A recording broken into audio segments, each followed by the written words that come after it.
So you can have access in the future. You can use this for training purpose in the future, and we'll share you the link. Derek, thank you for joining us today. I really appreciate your time early in the morning. And so now over to you, please. Thank you very much. Very, very happy to be here. It's not too early. It's not too bad. It's only 7 a.m. Out here in Vancouver. Trust me, as we talked about before the session started, I have done way earlier and also way later sessions during COVID, as we've all adjusted to working remotely in different time zones along those lines. So good morning, everybody from Vancouver, Canada. Good evening to all of you, wherever you are in the world within South Asia, whether it's India or Nepal. I'm very happy to be here and very excited for our partnership that we have with Yes Education and what that can mean for all of your students and how we can potentially help them with their journey with education and potentially immigration, if that is their end goal as we go through there too. So very looking forward to the session. And as we go through, if you have any questions, feel free. I'd say save them to the end. We will have time for Q&A at the very end, and I'll stick around. I promise I'll stick around as long as you guys have questions. I will be here to answer every single one of them as we go there. So with that, let me share my screen with you all, and I will take you through a short presentation. Let me just get this set up. Sorry, 2 seconds. Here we go. There we are. I'll take you through this presentation. The presentation itself should last about 40-45 minutes or so as we go through there. I'll take you through our programs, brief introduction to our admissions procedures, scholarships, as well as some of the other student services that we offer for our students while they're here with us. And as I said, at the end, if you have any questions, feel free, let me know. Always, always happy to answer as many questions as you have. So to start off, very quick overview of the University of the Fraser Valley, UFV. We are a public post-secondary institution located just outside of Vancouver, Canada. The city that we're in is called Abbotsford. And don't worry, if you're not sure where Abbotsford is, I don't blame you. I will do a little bit of a geography lesson on my next 2 slides to give you exactly the location of where we are. We were founded in 1974, so we've been around for almost 50 years now. We're a medium-sized school. We have roughly about 14,000 students with a 20% international student body rate. So about 2,000 international students from all over the world is studies here. So it's a fantastic mix of Canadian and international students all studying together. We really focus on small class sizes with hands-on applied learning that is directly related to the careers that students are going to be getting into. We do these small class sizes so students get as much one-on-one faculty support as possible. It makes it much easier for them to ask questions, build relationships not only with the professor but with their students that they're studying with as well, and just makes for a better learning environment. As you've probably heard, in other larger, North American schools, they sometimes have first year's classes of 100, 200, 300 people per class in North America. We don't do that. We really want to make sure that our students have as much one-on-one faculty support as they can throughout their entire journey. All right, so that was the quick overview about the university. So now you got a kind of basic idea of who we are. Now let me show you kind of where we are as well. So I mentioned that we're on just outside of Vancouver, British Columbia. For those of you who aren't as familiar with the geography of Canada, first off, Canada's huge. We are a big country, second largest country land-wise in the world, and BC is on the far west coast of Canada. And if I zoom in a little bit more into this map, I'll give you kind of more of an exact location of where we are. So we are on the far west and far southern tip of Canada. So many of you are probably familiar with Vancouver, BC, hands down one of the most beautiful cities in the world and one of our most desirable cities to live in the world as well. Where we are in the city of Abbotsford is only a 1-hour drive outside of downtown Vancouver. So we're only an hour away from Vancouver, which is very beneficial for our students for multiple reasons. First and foremost, it's just cost of living. Being outside of Vancouver just reduces the cost when it comes to rent, food, that kind of stuff at being downtown. Second reason that it's more beneficial to be outside of Vancouver is, in all honesty, you get more authentic Canadian culture being outside of Vancouver. When you're in downtown Vancouver, because Vancouver literally is one of the most metropolitan cities in Canada and in North America. You know, it's really easy for people to kind of get trapped in their own kind of bubble of their own culture and people that are in Vancouver. When you're outside of the downtown core, you know, you have people, you know, get really immersed into that Canadian culture and authentic Canadian experience being around there as well. One thing you'll also notice about where we are is that being on the very southern tip of Canada, we are literally right on the United States border. I'm not even joking, like from our campus, you could walk to the United States border in like 30 minutes. That's how close our campus is to the US. So for those students who are interested and kind of, you know, trying to decide whether they want to study in the US or study in Canada, great things about our campus is you can still get to the US. You know, you're just right there. So you can do day trips, weekend trips down to the States if they wanted to as well, and experience the best of both Canada and the United States. A little bit more about Abbotsford, very last slide that I have here, just so you know more about the city. Even though we're outside of the big city, Vancouver, we're still one of the major cities in British Columbia. You know, we're the 5th largest city in our area. So where we are, we still have malls, movie theaters, shopping centers, bars, restaurants, cafes, you name it, we still have it within the city. We also have a very young population, so there's tons of community events and other events going on throughout the year for people to get involved in. And just as diverse of a place the university is, the city of Abbotsford is consistently rated as one of the most diverse cities across Canada. 33% of our residents, that's 1 out of every 3 people who live here in Abbotsford, consider themselves a visible minority, someone of non-white, non-Caucasian descent. So we really have a very fun, vibrant city for people to come and live, work, and study in right here in Abbotsford. Now, one question I get all the time is when people come to Abbotsford and they come to this area, how are they going to get around? You know, well, how easy is it for people to move from the campus to off campus to other cities along those lines? Well, we try to make it as easy as possible. So all of our students actually get a free bus pass on the city transit system. So they don't have to pay for transit. They just use their student ID card and then they can get around the city just using that. We also have our own private shuttle bus that's just for the university students that go from Abbotsford about 30 minutes closer to Vancouver, to one of the main bus depots there too. So we really want to try to make commuting around the Lower Mainland, the area that we're in, as easy and as cheap as possible for our students. And of course, one of the best ways to try to help them get around campus is to possibly live on campus as well. So you can see an aerial photo of our Abbotsford campus in this middle screen here. Big open spaces, lots of academic buildings. But one thing you'll notice in this very back kind of corner area here, that is actually our campus residence. So we do have residence building right on campus. Students get their very own private bedroom. They don't have to share a bedroom. They just have to share an apartment suite with one other person. So all of our residence suites are laid out in the exact same way. There are 2 private bedrooms in each suite. There's also a bathroom with a stand-up shower, and then a little kitchen area with fridge, microwave, table chairs, all of that. And then in all of the common rooms, there's also larger kitchens. So students can actually do all of their own cooking right in the residence building. They can do all their own grocery shopping. Really helps to reduce costs, do a lot of cost savings when they can cook their own food. But with that said, we also know there's a lot of students who come out of high school and further beyond who just don't know how to cook or don't like to cook for that matter. So for them, of course, yes, we do have a meal plan available for students to be able to purchase.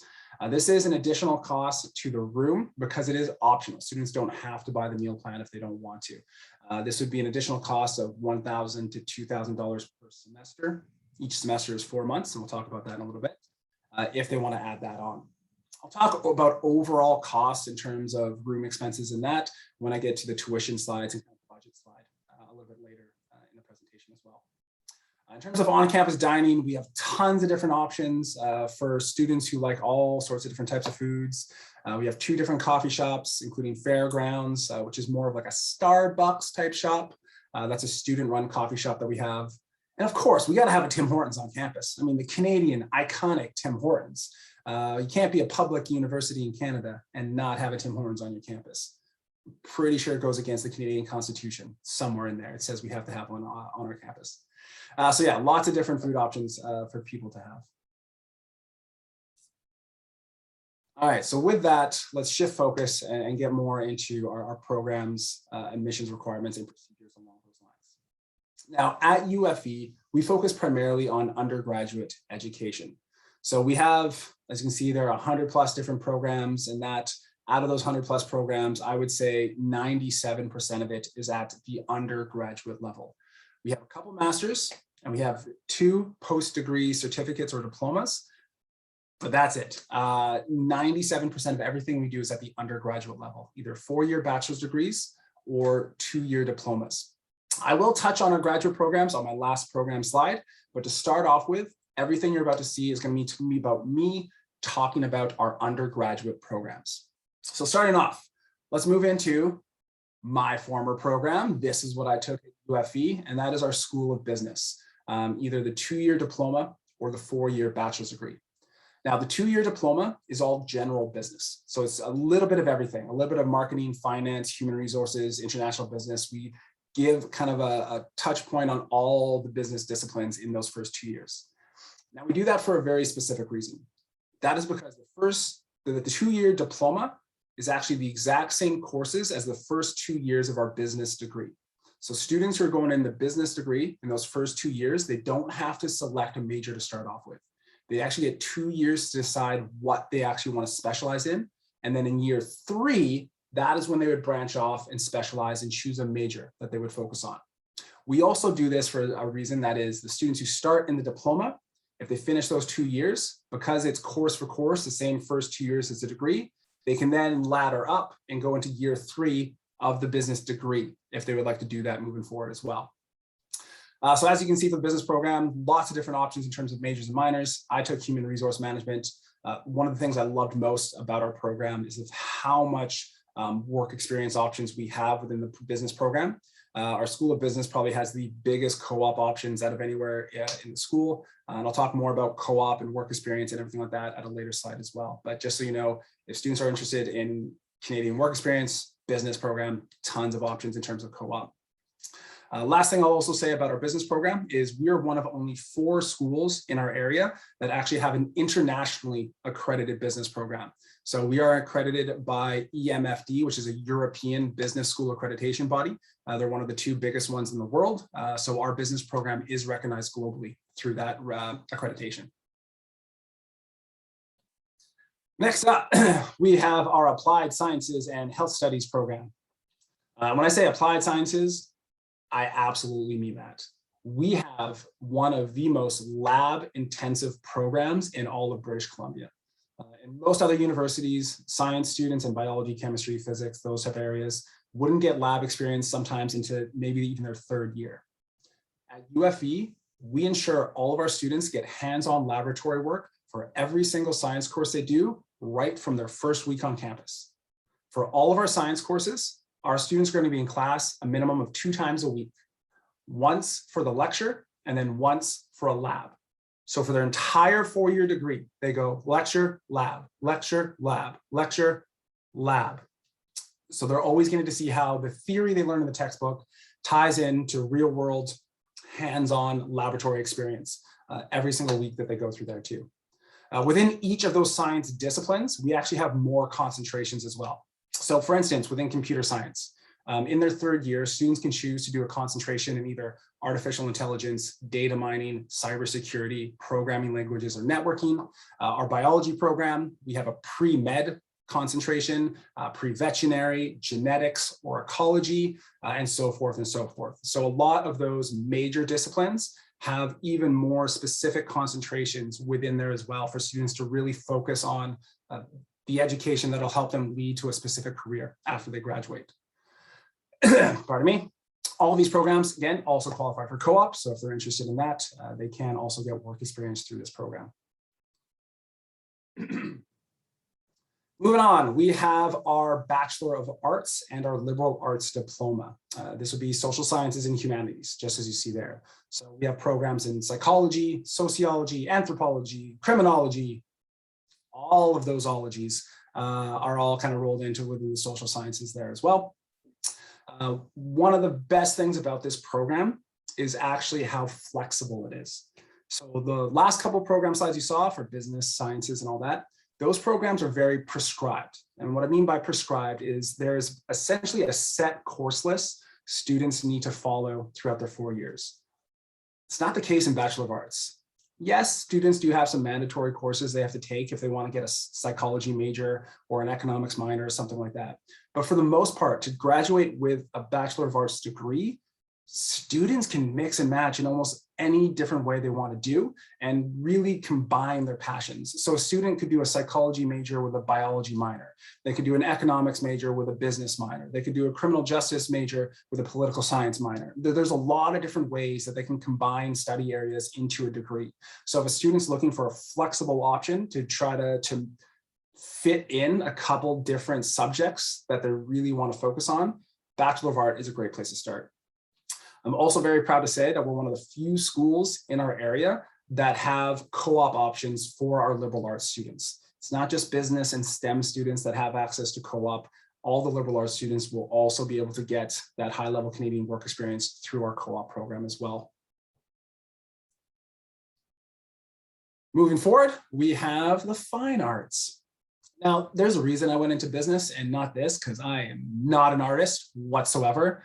But I gotta say, I admire this program so much and I love talking about this. And fun fact, over the course of the pandemic, I have never seen more graphic design, visual arts, and media arts applications come in globally than I have through this pandemic. This is a surging industry, and where we are in Vancouver, we actually have one of the most robust film, television, game designs, art and designs industry in North America. We're often called Hollywood North because of how big our industry is up here as well. So lots of future job prospects within the graphic design, media arts, and visual arts worlds locally as well. And again, I don't know why there's more applications coming in just now through the course of the pandemic. I personally think because people have so much time locked at home that they're just drawing and doodling and they're like, oh, look how good I can draw now. Let's go try this. That's what I think is going on, but I don't know for sure. Within these programs, again, lots of career job prospects within the Vancouver area coming forward. If students are interested in design, media arts, visual arts, there is a portfolio requirement though. So students do need to submit some artwork that will be assessed by our admissions team in order to get into this program. It's about 10 to 15 different pieces of artwork. And if you do have people who are interested in this, talk to Yes Education. I can get you the full criteria of what's needed for the portfolio, but just know that there is a portfolio needed for this program. Next up, we have degrees and diplomas under our professional studies category. This would be things like computer information systems, IT. So you will notice that we separate IT from computer science. They are closely related and both programs do have courses on each subject, but we have them as separate degree subjects. Right now, our IT program, computer information systems, hands down, one of our most popular programs for our international students, mostly because of job prospects within the area. I mentioned we have a huge film, television sector.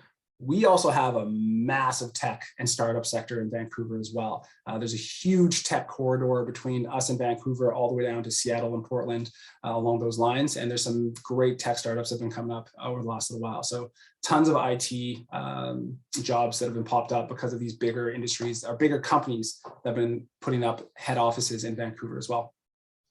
Below that, we have what I like to call our most unique program, which is aviation. And this is not engineering or avionics or mechanics or anything like that. What this is pilot training combined with our business program. So if students are interested in becoming a commercial airline pilot, we can help facilitate that with the help of one of our local flying schools in the area. And while students are getting all of their pilot credentials, they also earn either a business diploma or a business degree at the same time with us at the university. We do this for a lot of different reasons, but just for the sake of time and not taking up too much time for everybody, if you are interested in learning more about the commercial airline pilot program, just let me know at the end and I can get into more details about how that all works. Then below that, we have our human services programs. So this would be things like early childhood education, social work, adult education, child and youth care, community support worker programs, and so forth as we go there. All these programs, again, either 2-year diplomas or you can do the 4-year degrees in each of these subjects. Most of these programs also have mandatory practicums. So students do at least 200 hours in the diploma or 400 hours in the degree of in-person practicum experience within their career. Next slide is our graduate programs. So this is it. These are literally all of our grad programs that we offer. We have 3 master's programs, one in social work, one in criminology, and then one in educational leadership for kindergarten to grade 12 teachers. It's a very specific master's program. Just below that, we have a data analysis certificate. This is a post-degree certificate. It's an 18-month program that also has co-op with built into the data analysis program. Probably our most popular grad program that we have. And then right below that is our newest program, which is called Migration and Citizenship. Now, before you ask, because I get this question literally every time I say the words migration and citizenship, this is not a program to become an immigration consultant. That's not what this is. This is all about people who want to work at a higher policy level, potentially work in either governmental or non-governmental organizations in policy development and help with social justice settlement issues at a policy level, not an immigration officer. Literally get that question every single time. So now I just integrated that into my presentation as we go through there too. Now, when it comes to our grad programs, they are all open to international students. They have a combination of education requirements and work experience requirements for the master's programs. And then the data analysis certificate and migration and citizenship certificate and diploma, those are only going to be based off the academic requirements that way too. Now, the rest of my program slides don't really touch on entrance requirements for the grad programs, only because, again, we don't do a whole lot of it, and we don't get a whole lot of applications for the grad programs just because they are very specific, and not going to lie, other than data analysis can be fairly difficult for international students to get into to meet all the requirements. So all the requirements and admissions procedures I'm about to talk about is going to be for our undergraduate programs. If at the end, if you want me to talk about more about the grad programs and that kind of stuff, feel free to let me know. More than happy to do that. But the rest of the slides will still focus on our undergraduate programs. So with that, let's move into talking about our entrance requirements for our undergrad programs. Now, we split up our entrance requirements into 2 ways. We have our English requirement, and then we have the program requirement. Now, the English requirement for every single one of our programs, this is diplomas and degrees and master's programs, can all be satisfied with an IELTS score of 6.5 with no band less than 6. Fairly standard Canadian university entrance requirements at that point. Of course, we do accept other tests. We accept TOEFL, Pearson's, Duolingo. We do accept Duolingo. We're one of the few schools in this area who still accept that. Cambridge exams, all that kind of stuff. We accept those as well. I'm just using IELTS as a general example because the Canadian government loves IELTS. So it's the easiest thing to talk about as we go through there too. Now, I'll talk a little bit about if they don't meet the English requirement on the next slide. So I will get to that, don't worry. But for right now, we'll just assume that you have a student who has at least an IELTS 6.5 with no band less than 6. That's the English requirement. Now, there are ways to waive that English requirement. There are not many, but there are some. If you have a student who's doing an international curriculum, so they're doing an IB diploma, or they're doing an AP curriculum, and they have AP English 12 or IB English A. If they have one of those, we do not need an English test. Or if they're doing the Cambridge system and they have a Cambridge A or AS level English or English literature program, we do not need an IELTS or a TOEFL or anything along those lines. Lastly, we can then waive an IELTS curriculum, the IELTS test, if the student has the equivalent to Canadian grade 12 English with a C+ or higher. That means if they're in their home country and they're doing a Canadian curriculum school, a US curriculum school, something along those lines, and they have English 12 with a C+ or higher, we do not need an IELTS. Or lastly, if you have an international student who's already here in Canada or already here in, they say the US or something like that, and they're taking high school here, and they want to stay in Canada to do their university, and they have English 12 with a C+ or higher, we do not need an IELTS. So there are some ways to be able to waive that IELTS requirement if they're doing a specific international curriculum. Otherwise, we will always need an English language test to go along with the application. Then, besides the English portion, we then have the program requirement. Now, each program has slightly different requirements with slightly different grade requirements. That's why I don't have it all up here, because we would be here forever if I went through each and every single program along those lines. So I'm just trying to give you some general guidelines of what to follow. Typically, when it comes to all of our diploma and degree programs, we're looking at only really focusing on 2 to 3 different grade 12 courses. And typically in terms of BC Canadian average, we need anywhere from 70 to 75% to be able to get in. Now, with that said, because we have international curriculums and international standards and grading scales within each international curriculum slightly change, we do modify those grade point averages for both India and Nepal. So typically we would need around a 45 to 50% in some of the courses is what we would need to be able to get in to do that. Now we'll say this, we do have scholarships, so we'll talk about scholarships later. 45 to 50% probably won't get you a scholarship, but it will get you into the school along those lines, because we do modify all of the curriculums to reflect what the typical grading average and typical grading scale is within those countries. So if you go on our website somewhere and you see it's 70 to 75% average you need and all that, just note that is in the Canadian standard, not in the modified standard that we use for different countries as we go through there too. Next up, let's talk about the big mathematic elephant in the room, math, as we get into that. So yes, we do require math for our business program as well as our science programs. That is standard. We can't waive that in any way, shape, or form. Students do need mathematics to be able to come into these programs. Now, for students who don't have math within their grade 12 or even grade 11 and grade 12, what we have to do then at that point is, about this now, is what's called an alternative program. So students who don't meet program requirements will be given an alternative program choice to start to help to try to upgrade their math and that. Once they have mathematics and all that upgraded, they can switch into their desired goal program moving from there. We don't do, say, a conditional offer, pathway offer, or anything like that for mathematics. Students do have to meet the full entrance requirements for a specific program, start in that, and then transfer over as they move into that way too. So that is how we get around it.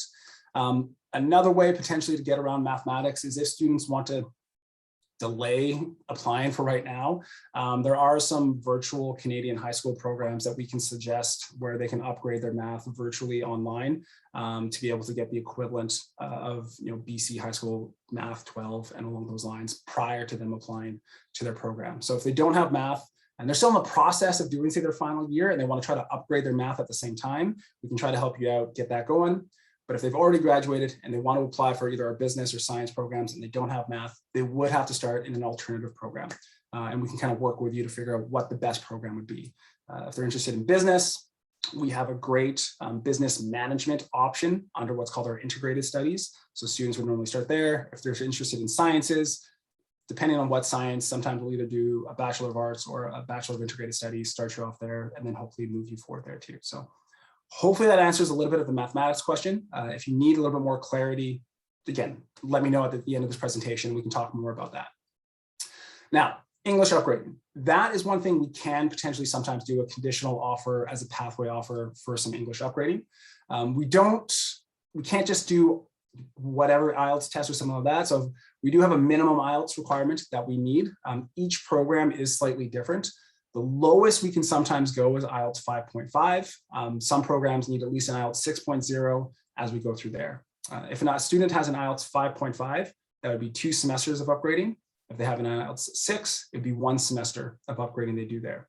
Now, the cool thing is about if a student has an IELTS of 6.0 and they just have that 1 semester, it's not just English at that point. It's actually a bridging semester. So they do a little bit of English and a little bit of the academic programs at the same time as they go through there.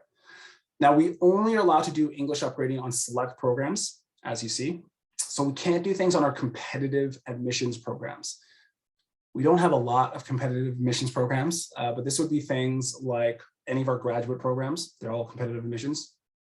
Our graphic design, media arts, visual arts, because there is a portfolio requirement, that would be competitive. And then any program that only has 1 intake per year.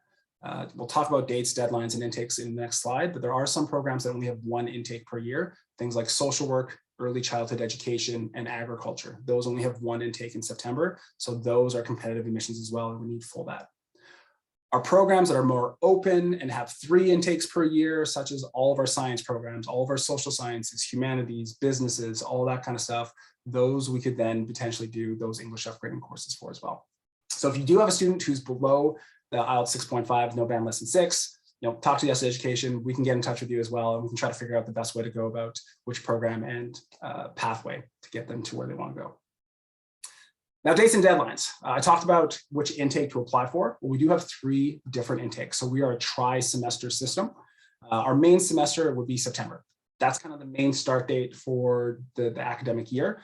That'd be September start date. We accept applications for September starting in October 1st of the year before and going until April 15th. So for instance, we'll be accepting applications for September 2022, starting on October 1st, 2021, and then closing on April 15th, 2022. Right now, we're accepting applications for our January semester. That'll go until September 15th. We'll still be accepting applications for January 2022 for right now, going into that as well. And then our summer semester, that also opens October 1st, same day as our fall semester one opens. Now, as I mentioned, not every program has intakes on each of those semesters. The majority of our programs will at least have fall and winter, but not all of those. So if you are interested in a program that's outside of kind of the big 3, which is like business, social sciences, all that kind of stuff, CIS, and you're looking at one of our more niche programs, again, come talk to us and we'll let you know exactly what dates you have for there.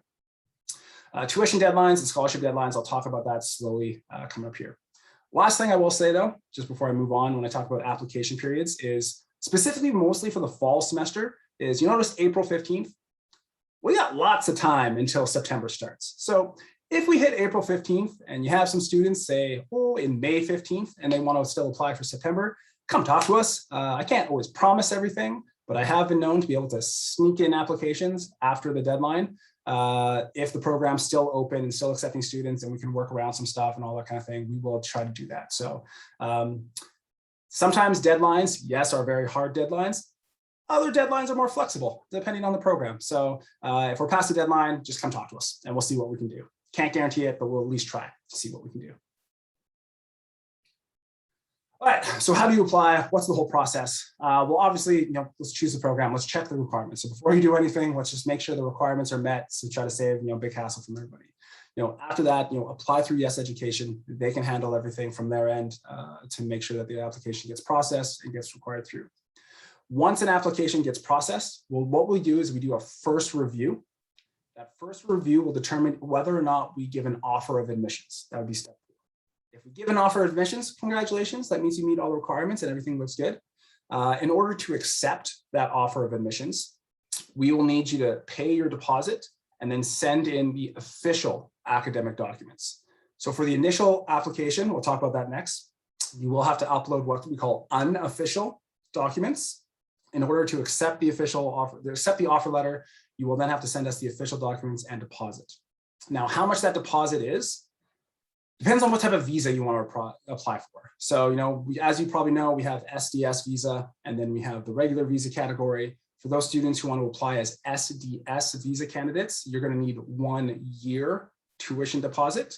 Those students who are applying for the regular visa, you just need 1 semester tuition deposit. So there is a difference. Not my rule. This is the Canadian government's rule for the SDS about that 1 year. So that's not my rule as we get into that. But it does just depend on what visa you want to apply for, depending on how big the deposit is. And then, of course, once you send us the deposit and the official documents, we can then release the LOA, the letter of acceptance, which you can then use to apply for the study permit moving forward. So let's backtrack though into applying and just the first step of applying and what you need to submit in order to have a complete application. In order to have a complete application, what our admissions team will need is we'll need a copy of the English language test score, a copy of the passport, a copy of the high school transcripts and proof of graduation, if they've graduated already, and then a copy of any post-secondary transcripts if they've already started their post-secondary world. All of these documents do need to be submitted before our admissions team will actually do a review. So we need a complete application within to us before our admissions team will look at it. It is possible, now I'll say this, it is possible to be able to submit an application with a missing document. You can do that, but just so you know, it will delay the process. Our admissions team won't do the full review until that final document is in and they have everything together to do a full review. So, if you're just waiting on that English language test score, the results will be out in 2 weeks or something like that, and you're just waiting on that, I would suggest waiting the 2 weeks before you submit that way. And so you have all those documents in as you go in. Now, current grade 12 students. Of course, you're not going to have your final high school transcript or proof of graduation that time. No worries. We can do offer of admissions and LOA with the grade 10 and 11 transcripts. If you happen to have a grade 12 transcript with interim marks, please include those as you go through there. But overall, grade 10 and 11 transcripts can be used for admission. Then after that, official documents. How do you submit official documents from there? So there are 2 ways that we can, or actually technically 3 ways, we accept official documents. The first one, which is the most prevalent with the South Asia region, would be admit cards, that kind of thing. You can submit the admit cards, so we can check things online if the board does admit cards that way. Really easy to be able to do, and we can check things online. But if for whatever reason you're not using admit cards, we also can accept a digital copy of the transcript as long as it's sent directly from the high school or the board directly to us at the university. So it has to be a school to school or a board to school area for it to be an official document that way.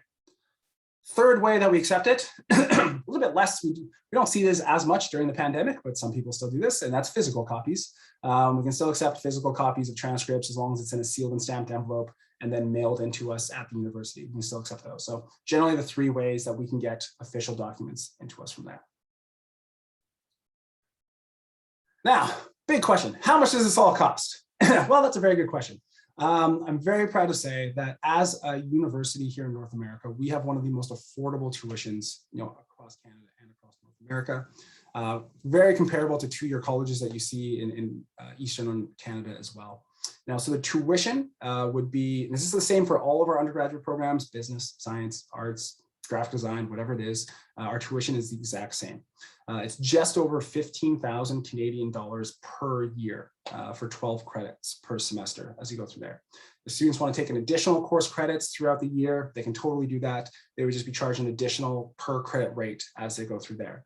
But to start off, it'd be about 15,000 Canadian per year. When you add in and student fees, books and supplies, all that kind of stuff, we usually say to budget around $30,000 to $32,000 per year for tuition and living expenses. Now, living expenses, accommodations, the UFV residence, on-campus residence. One thing I'll say is it's not mandatory to live on campus. So if students want to live off campus, if they have family in the area and they want to save costs, do things that way, totally fine. That's okay. They don't have to live on campus. If they do want to live on campus, you'll notice that the payments look a little weird. What we do for there is we split up the academic year into 2 semester payments. First semester payment is much higher, second semester is much lower, but on average, it's about $6,000 for the academic year for students to live on campus. They just split it up into really weird payments as they go through there too. But generally, tuition, living expenses combined, about $30,000 to $32,000 per year for all of our undergraduate programs. Now we do have scholarships. In fact, during the pandemic, we have actually doubled our top scholarship. We actually started 2020 with only a $10,000 scholarship, but because of everything that was going on with the pandemic and businesses suffering and all that kind of stuff, we doubled our top scholarship to $20,000. This is a 100% academic scholarship. So students don't have to submit essays. They do not have to tell us about extracurriculars, anything along those lines. It's all an academic scholarship. So how this happens is as applications come in, we start to rank GPA, rank their percentages, and we start at the very top, and then we start working our way down until we run out of money for that semester, is essentially how it all works. Now, what GPA, what percentage of grade, do students usually get a scholarship? It varies semesters by semester, depending on the applications that come in. Typically, I can say it's about 95% that gets the $20,000 scholarship. And then the $5,000 scholarships in that 90 to 85% realm is what we see there. It is a very competitive scholarship. We get some very high academically achieving students who apply. So they would need anywhere from like that 85 to 95% realm to be able to get one of the scholarships from there too. With that said, these are not the only scholarships we offer for the whole time they're with us. These are the only entrance scholarships But once they become students, we have additional scholarships in years 2, 3, 4 that they can potentially apply for. And those will look at a combination of potentially academics and extracurriculars or other things that they do as well. So there is potential for other scholarships after they start their program at UFV. Now, moving forward, I'm going to try to blast through these pretty quickly, talking about some additional services that we offer. First and foremost, career services. Let's be honest, most people who apply to a Canadian university want to eventually immigrate here, and the best way to do that is to be able to get a job after they graduate. Well, I am very proud to say that QS has actually ranked us a perfect 5 out of 5-star school for the employability of our students after they graduate. We have about a 90% success rate on average for students to get a job after they graduate. And now a lot of that comes down to the programmings that we offer. I mentioned co-op. So we do offer co-op for the majority of our programs. We have dedicated co-op coordinators, so staff members who are here to help find the placements, get students into the co-ops, work with them that way as well. We also have digital job posting boards for either on-campus or off-campus job postings for students. So if you're not familiar with Canadian policy in terms of international students working, international students in Canada can work part-time up to 20 hours a week during the school year, and up to 40 hours a week during their summer break. So fantastic way to earn some money, get some experience while they're still studying to work part-time. We also have other opportunities. We do free resume writing coaching, cover letter writing coaching, interview skill training. We do job search help along the way. So we work very hard to try to help our students find jobs after they graduate.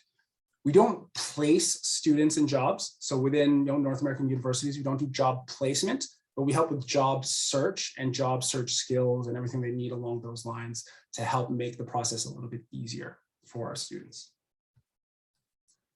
A couple other services that we offer. Obviously, academic services is one of the biggest things we do. We have free tutoring for our students in all of our subject areas at the Academic Success Center. So if they need a little bit of help with their studies, academic success is where they want to go. Our academic advisors, they are there to help with course planning and registration. In fact, for their first semester at UFV, we actually do all the course registration. So students don't have to pick their first semester courses or register in their first semester. We will do that on their behalf to make it just a little bit easier of a transition when they come in. They don't have to worry about that. Second semester and moving forward, then they take over and do their course registration and everything. But at least for the first semester, they can rest assured that it's all taken care of for them. Then, of course, the International Student Orientation Team. They're the rah, rah, rah, welcome to UFV team. They're the ones that have a lot of fun, do games, activities, build friendships and that kind of thing with students as soon as they get in. We also have lots of different clubs and associations. So students want to get involved on campus, tons of different opportunities for them to do that. We also have 14 different varsity sports teams that play at the highest Canadian university sports level. So lots of opportunities for students to get on campus, have fun, watch some sports, play some sports potentially, if they want to do that as well. Another quick slide I'll talk about is that rah, rah, welcome to UFV team. These are some of the programs that they do. They do things like Friends Without Borders. It's an intercultural friendship group. They have an en route program, which is off-campus events. So every month, we rent buses, we pack it full of students, and then we take them up to our mountains to go skiing or snowboarding, or we'll take them to downtown Vancouver for Christmas and do some fun stuff down there. So we really want to try to students to have some fun both on and off campus during the program. Next, if students want to travel more, I'll just quickly talk on this. All of our international students can still take part in our institutional partnerships we have. So if they want to do a 3-week summer program at Nanyang Technical University in Singapore, they can do that if they want. Or if they want to do a 4-month semester abroad in the Netherlands, they could technically do that too. So actually there's a lot of cool ways for students to travel even more through the education using our partnerships that we have with other universities around the globe. And then my very last slide that I have is just a survey we did with our alumni, asking our alumni, what do you think? Did you like it? Would you recommend UFV? Did you find it useful? And as you can see there, our graduates, which I'm a part of, gave us fantastic scores in terms of satisfaction. They loved it. They would absolutely recommend this to anybody and found it extremely useful in terms of their career and the applicability when they got to there too. So with that, that is it for the formal presentation. Hopefully you'll be able to find that useful. But as I mentioned, if you have any questions or anything like that, we can get to that now for you over the next little while. Thank you, Derek. A really comprehensive presentation. includes everything. And thank you for this informative presentation. And yeah, that's the quality of an alumni being a recruitment. Yeah, that's right. That's right. Very, there you go. very key spokesman for the university. Very great presentation. Thank you so much, Derek, for that. You're very welcome. Thank you for those kind words. Have you yourself traveled to Nepal before to promote the university? Not Nepal. So I was saying this before we started the webinar as well. I don't normally work in the South Asia region. I normally do Southeast Asia. That's kind of okay. Travel to Vietnam, Thailand, Philippines, India, Cambodia, or sorry, Indonesia, Cambodia, those areas. We do have another colleague. His name's Ravi, who works here. He's based in Canada. He's the one who normally travels to Nepal, India, Bangladesh, those areas on a regular basis. But for right now, he's not available. So you get me. That's good. The overall thing. But in terms of kind of like day-to-day contacts, on-the-ground contacts, once travel can be a thing again, my colleague Ravi would be the one who would be on the ground traveling once we get to there. Fantastic. Like I said, I lived in India for a little while, but I did not get over to Nepal. I lived in northern India for about 6 months. I was based there, got to travel all around the north for a little while. Fantastic. That's great. Fantastic. So in terms of the payment again, I just wanted to go through that. So if we have a student from Nepal to apply to one of your top programs, let's say in business, so how much would they have to pay before they apply for their visa? Sure, yeah. So the deposit would be a minimum of about $9,500. So we do a semester payment structure. Semester, yeah. Students would have to pay $9,500. This includes a one-time administration fee, so they do that. And then their second payment wouldn't be needed for about 5 to 6 months after that. Okay. Go to the second payment from there. So every time a student makes a payment, they generally have anywhere from 5 to 6 months to be able to make the second payment as they go. So we do a semester by semester structure. Yeah. Okay. That's fantastic. Again, as I said, unless you're now coming from India and you're doing SDS, then you need to do 1 full year, and that'd be closer to about almost 19,000 Canadian at that point.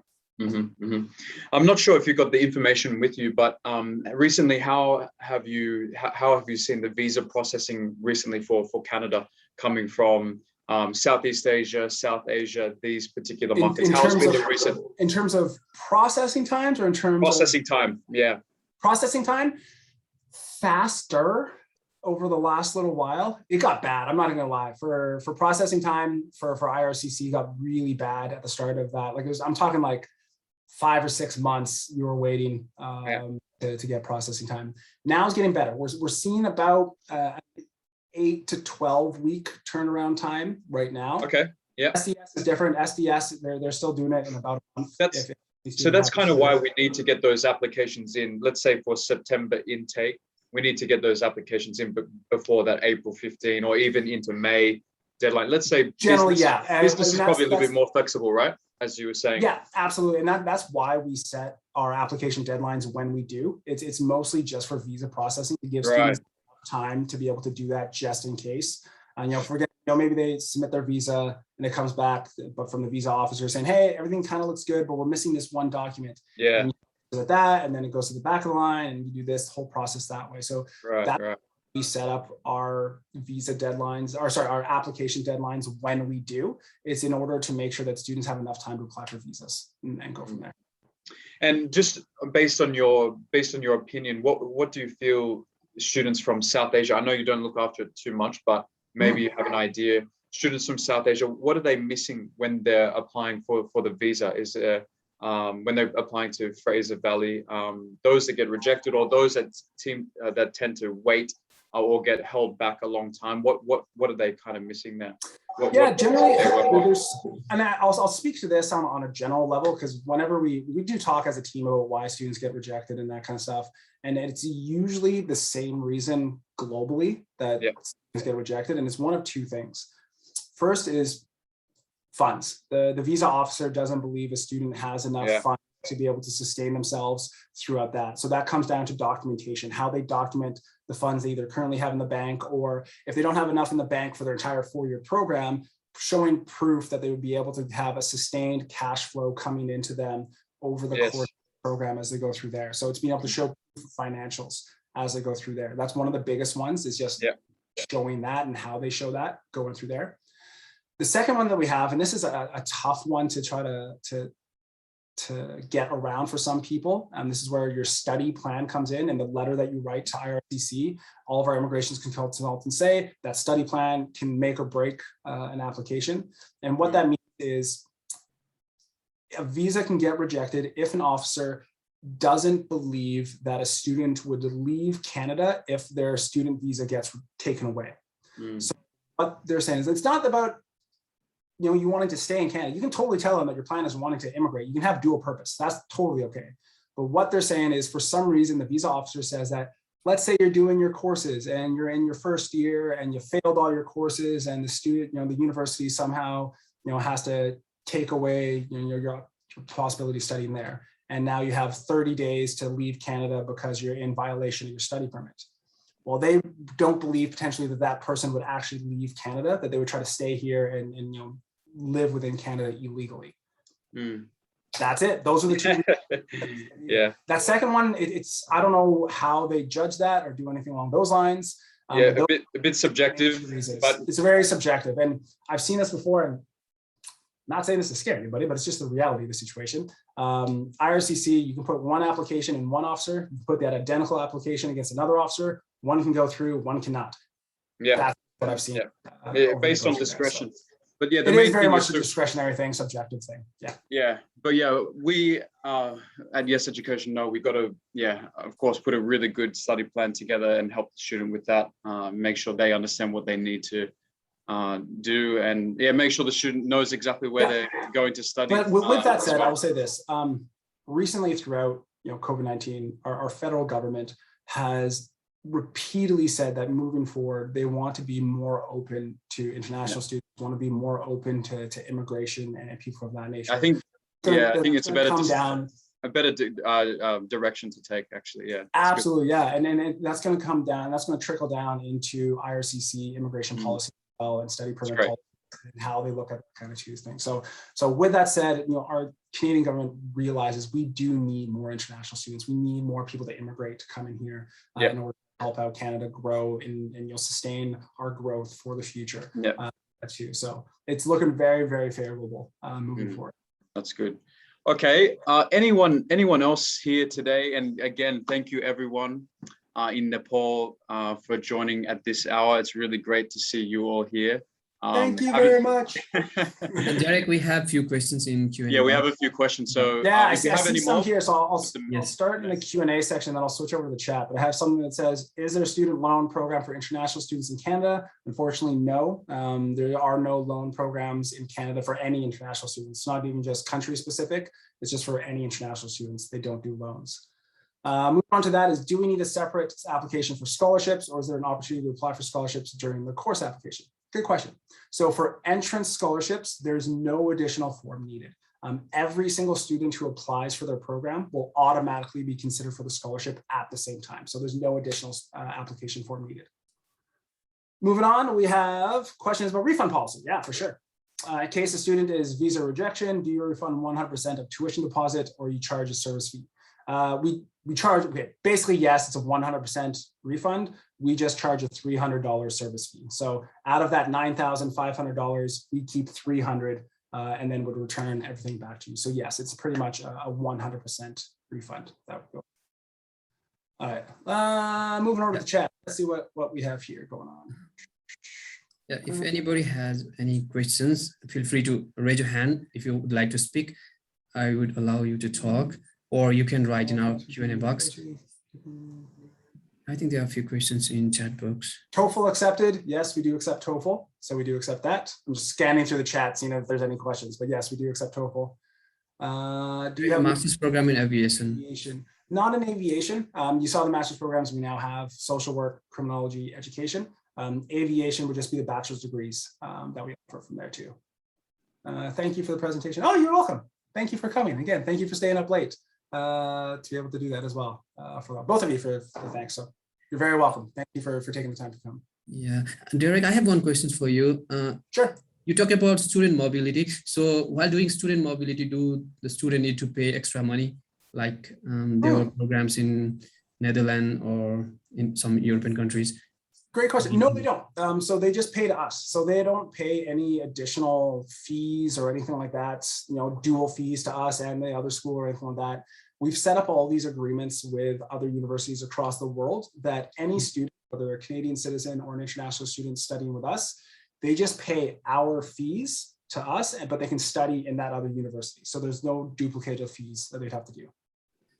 And another really popular concern or queries especially for NAPLAN student who doesn't have mathematics in the year 12. So when student does alternative pathway when they don't have mathematics in the year 12, so is there any visa risk? Do you have any experience on that?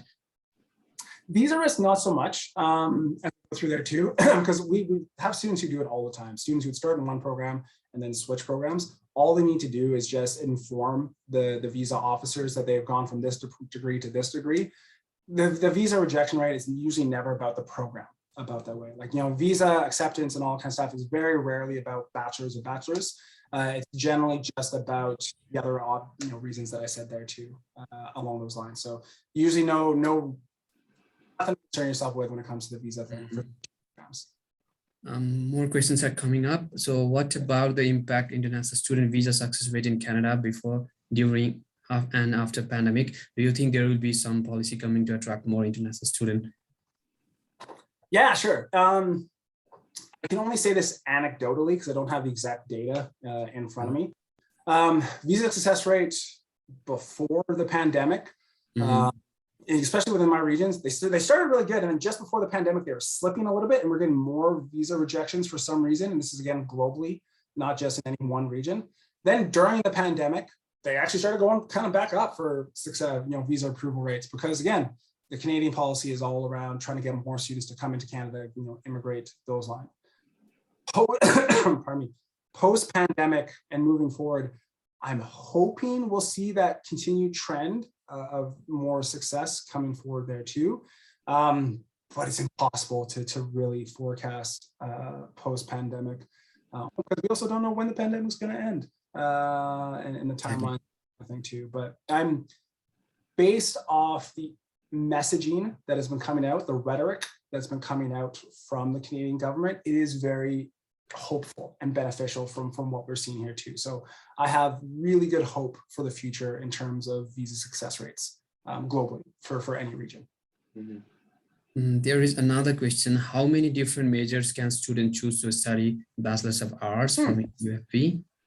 And does the offer— great question. So typically it's 2 subjects that they can do. Some students will add in electives from other subjects to mix in there. So they can obviously take courses from other subjects, but in terms of having official majors or minors and a designation on that Bachelor of Arts, it would be 2 subjects that actually show up on their degree that would have there. And is that mentioned in the offer letter? Correct, yes, yes it is. So the offer letter doesn't necessarily, so I should change before I say yes to that. The offer letter doesn't specify majors, it'll just specify the degree program. So it'll just say Bachelor of Arts on there. It won't say Bachelor of Arts with psychology in this. It'll just have the name of the degree, not the majors that a student would like to do. And currently, are the students doing physical classes or virtual class? Physical. So as of, well, I should say not currently, but as of September, we're back to on campus and we'll do physical classes. Now, with that said, some of you may know that there's a travel ban going on right now between India and Canada. And so some of our incoming students coming in the fall are now being impacted on when they can actually arrive into that. So for those students, we're working to switch for them to try to do as many online courses as possible from home, just to start off with along those lines. But in general, for the most part, we are back on campus and doing in-person classes from here on out. I think that's all questions we have in Q&A and also in the chat box. Perfect. Yeah. Yeah, I think that's it. That's it. Yeah. And we are already. And we're on the hour mark. So yes. Perfect timing. Go team. Go team. So, yeah. Thank you, Derek. And thank you, Derek. Everyone. Yeah. Thank you, everyone. We will have another webinar training session on 24th on Kaplan Business School. So I would like to invite you all to join that webinar as well. And Derek, thank you again. And I wish you have a good day. And all of you, all the participants, have a good night. And thank you, everybody. Take care. Enjoy the rest of your night. Thank you very much for joining us. Thank you. Bye-bye. Thank you very much. Bye. Bye-bye.